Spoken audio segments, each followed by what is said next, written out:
आज का हमारा टॉपिक है pelvic inflammatory disease. Pelvic inflammatory disease को PID भी कहते हैं। सो आपको ऑलरेडी पता होगा कि पेल्विस किसको कहते हैं। ओके, हमारे पास पेल्विक बोन्स होते हैं।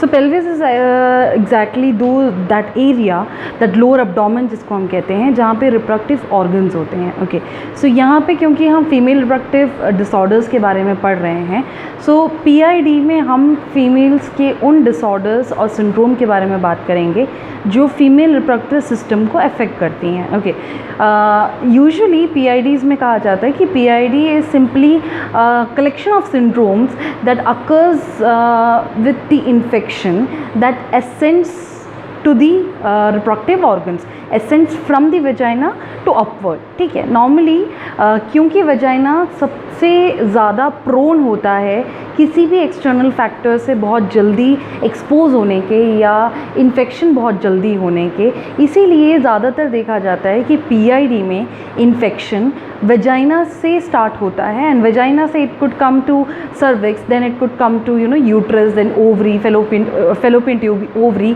या जो पेरिटोनियम है पेल्विक का, जो इनर लाइनिंग मेम्ब्रेन है, या फिर जो वहाँ के जो वैस्कुलर स्ट्रक्चर्स होते हैं उनमें हो सकता है। सो इसको एक असेंडिंग फॉर्म ऑफ इन्फेक्शन कहा जाता है। सो this is what PID is.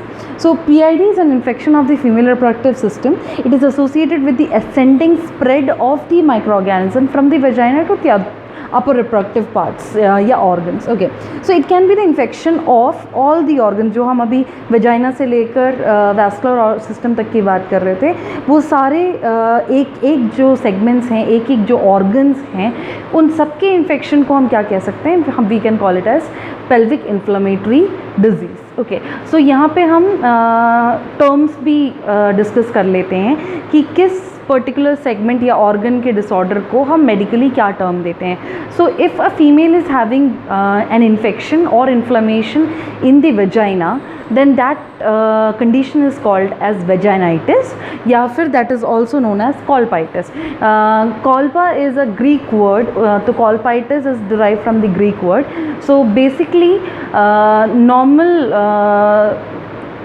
बहुत जगहों पे हम वेजाइना का इन्फ्लेमेशन या इन्फेक्शन वेजिनाइटिस ही पढ़ते हैं, but colpitis is also a term which is used for the inflammation of the vagina। okay, साथ ही साथ then vagina के बाद अगर हम ascending upward चलें तो vagina के बाद जो part आता है that is cervix, cervix of the uterus। okay, so cervix में जो infection होता है या inflammation होता है that is cervicitis। Then uterus की बात आती है, यूट्रस में जो इन्फ्लेमेशन या इन्फेक्शन होता है that is called as endometritis. ठीक है, इससे पहले के सेक्शंस में जहाँ हमने डिस्मेनोरिया, एमेन्यूरिया वगैरह पढ़ा, वहाँ पे हमने पढ़ा कि दिस एंडोमेट्रियोसिस के बारे में। So what is endometriosis and what is endometritis? जो एंडोमेट्राइटिस होता है दैट इज़ द इन्फ्लेमेशन और infection of the uterus. And endometriosis क्या होता है? जब एंडोमेट्रियम जो यूट्रस के अंदर की लाइनिंग है, वो लाइनिंग अंदर ना होने की वजह बाहर की तरफ ग्रो करना स्टार्ट करे यूट्रस की बाहर, सो हम उस कंडीशन को क्या कहते हैं? Endometriosis. So you should not get confused with endometriosis and endometritis. ठीक है, सो नेक्स्ट एंडोमेट्रियम के बाद मतलब यूट्रस के बाद आता है फेलोपियन ट्यूब। फेलोपियन ट्यूब का जो इन्फ्लेमेशन है उस इन्फेक्शन को हम कहते हैं सेल्फिंजाइटिस। और उसके बाद आता है ओवरी। ओवरी का जो इन्फेक्शन है उस पर्टिकुलर इन्फ्लेमेशन को हम कहते हैं ऊफराइटिस। ठीक, so fallopian tube is salpingitis, ovary is oophoritis. Next इसके अलावा पेल्विक पेरिटोनियम में इन्फ्लेमेशन हो सकता है, उसको हम कहते हैं pelvic peritonitis. And the last one is pelvic vascular system. Pelvic vascular system में किसी भी तरीके का इन्फेक्शन हो सकता है। सो दैट डिपेंड्स अपॉन किस वैस्कुलर सिस्टम में। It can be the inflammation of the arteries, it can be the inflammation of veins, तो फ्लेबाइटिस हो सकता है। So that depends which part is having an inflammation. Okay, so this is all about what PID is. Now ये तो हो गया था introduction. So now we will go on to what are the causes that leads to PID। Okay, any part का infection या inflammation in the reproductive system can be a cause of pelvic inflammatory disease. So ये infections के कारण हो सकते हैं किसी भी टाइप का वायरस या फिर बैक्टीरिया। ठीक है, सो आपने बहुत सारे STDs के बारे में पढ़ा होगा, सेक्शुअली ट्रांसमिटेड डिजीज़ के बारे में। सो जो ये सेक्शुअल इन्फेक्शंस ट्रांसमिट करने वाले जो माइक्रो ऑर्गेनिजम्स हैं वो बेसिकली PIDs कॉज करते हैं। Okay, so apart from that it could be a problem with the vascular system, जैसे हमने बोला पेल्विक वैस्कुलर सिस्टम है, so it can be any problem with the connective tissue, any problem with the arteries, capillaries, so that can be also a cause that leading to pelvic inflammatory disease. Okay, hypoxemia हो सकता है, the low amount of oxygen that is flowing in the blood, उसकी वजह से भी हो सकता है कि टिश्यू परफ्यूशन कम हो जाए और सेल्स डिजनरेट होकर इन्फेक्शन कॉज कर रहे हों। It can be any trauma, कोई फॉल हो जाता है या कोई ब्लंट चीज़ लग जाती है और वहाँ पे डिप्रेशन आ जाए, या फिर कोई शार्प चीज़ लग जाए जिसकी वजह से कट पड़ जाए, किसी भी तरीके का लीजन हो। यहाँ ट्रॉमा के साथ साथ हम यहाँ पे अबॉर्शन की भी अगर बात करें, सो अगर कोई फीमेल अगर अबॉर्शन अंडरगो होती हैं, मतलब अबॉर्शन कराते हैं, सो अबॉर्शन के दौरान जो लीजन्स पड़ने के चांसेस होते हैं, अगर कोई एब्रेशन या लीजन हो जाए यूट्राइन वॉल के अंदर ही अंदर, तो वो कट या वो लीजन की वजह से भी क्या हो सकता है, वो स्कार हो सकता है कि वो वूंड हील ना हो और उस वूंड में इन्फेक्शन स्टार्ट हो जाए। Okay, so this can be the trauma and abortion. Douching is actually the cleaning up of the vagina, ठीक है। नॉर्मली डाउचिंग में क्या करते हैं कि सिंपल वाटर सोल्यूशन भी हो सकता है, लेकिन ज़्यादातर केमिकल्स के सोल्यूशंस को लिया जाता है और बहुत फोर्स में क्या किया जाता है, वेजाइना से अंदर की तरफ, ठीक है, वेजाइना से सर्विक्स टू यूट्रस की तरफ क्या किया जाता है, पुश किया जाता है एक जेट ऑफ वाटर को, एंड देन वो वाटर क्लियर करके आता है पूरे एरियाज़ को। ये सीमेन क्लियर करने के लिए हो सकता है आफ्टर सेक्सुअल इंटरकोर्स, या फिर मेंस्ट्रुएशन के बाद ब्लड क्लॉट्स को क्लियर करने के लिए हो सकता है, या फिर अगर वेजाइनल डिस्चार्जेस हो रहे हैं तो उसको क्लियर करने के लिए किया जाता है कुछ कंडीशंस में। सो अगर किसी की आदत है बहुत रूटीन में डाउचिंग करना, तो डाउचिंग की वजह से भी हो सकता है कि उस केमिकल इरिटेशन की वजह से वहाँ पे मेम्ब्रेन्स में प्रॉब्लम हो सकती है, जिस वजह से वेजाइनाइटिस या फिर सर्विसाइटिस हो सकता है, and that can lead to PIDs. Okay, it can be because of the sexual activities that the female undergo. Specifically 25 years से कम एज की जो फीमेल्स हैं, अगर वो सेक्शुअली एक्टिव हैं तो उनमें इन्फ्लेमेशंस होने के चांसेस ज़्यादा हैं रिप्रोडक्टिव ऑर्गन्स में। इसी के साथ साथ अगर फीमेल्स के मल्टीपल सेक्शुअल पार्टनर्स हैं तो भी ऐसा हो सकता है। अनसेफ सेक्शुअल एक्टिविटीज़ में अगर इन्वॉल्व हैं, जैसे कॉन्ट्रासेप्टिव मेथड्स का यूज़ नहीं किया जा रहा है, तो उस वजह से भी हो सकता है कि the female can have PIDs। Then it can be due to the recent IUD insertions, intrauterine devices जो ऑलरेडी आप पहले ही जानते होंगे कॉन्ट्रासेप्टिव मेथड्स में आता है।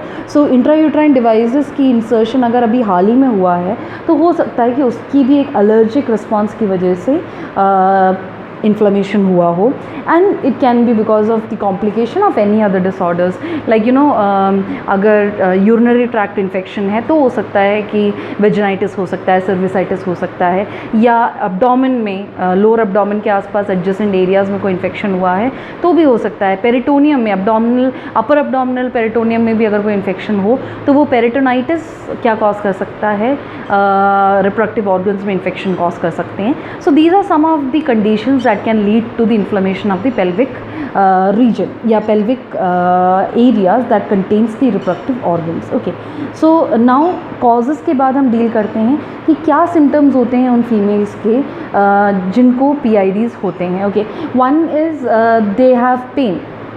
पेन दो जगहों पे प्रोमिनेंटली रहता है, वन लोअर अब्डोमेन में, क्योंकि जो पेल्विक रीजन है वो लोअर अब्डोमिनन ही है, तो लोअर अब्डोमेन में पेन रहता है, साथ ही साथ the pain can be in the lower back also, ठीक है।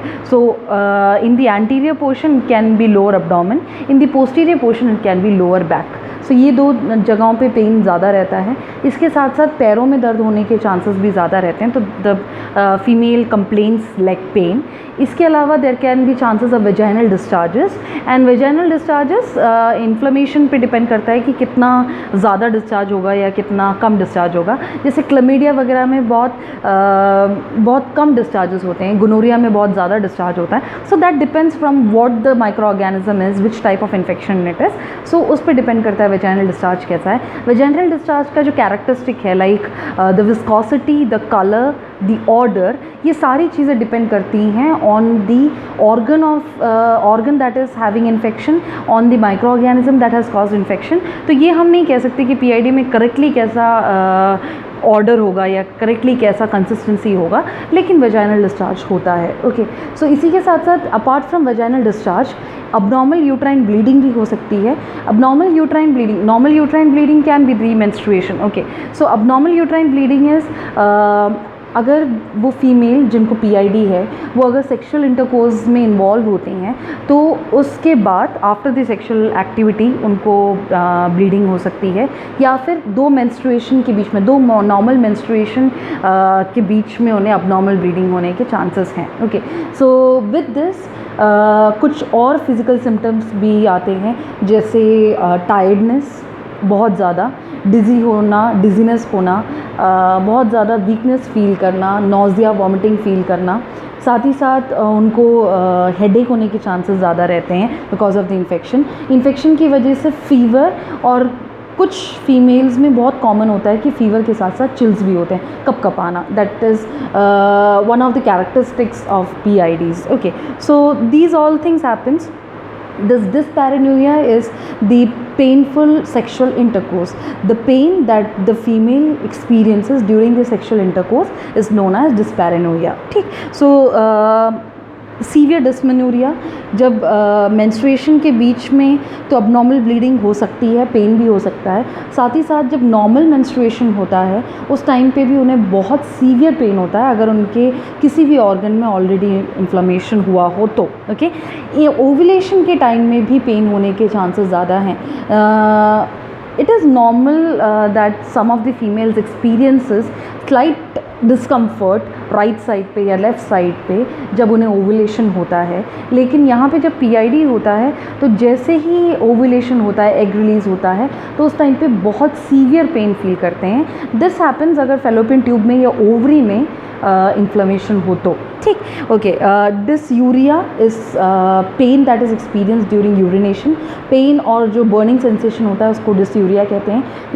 PID वाले पेशेंट्स को डिसयूरिया होने के चांसेस तो बहुत ज़्यादा ही हैं, स्पेशली अगर लाइक यूट्रस में या दिस सर्विक्स या वेजाइना में इन्फ्लेमेशन हो तो बहुत easily that can affect the urinary tract, और साथ ही साथ जो फ्रीक्वेंसी है वो भी बढ़ जाती है इन्फेक्शन की वजह से। Okay, pain in leg and swelling in the lower abdomen. So these are some of the clinical manifestation या symptoms that the female experiences who has PID। Okay, next हम बात करते हैं डायग्नोस्टिक इवैल्यूएशन की।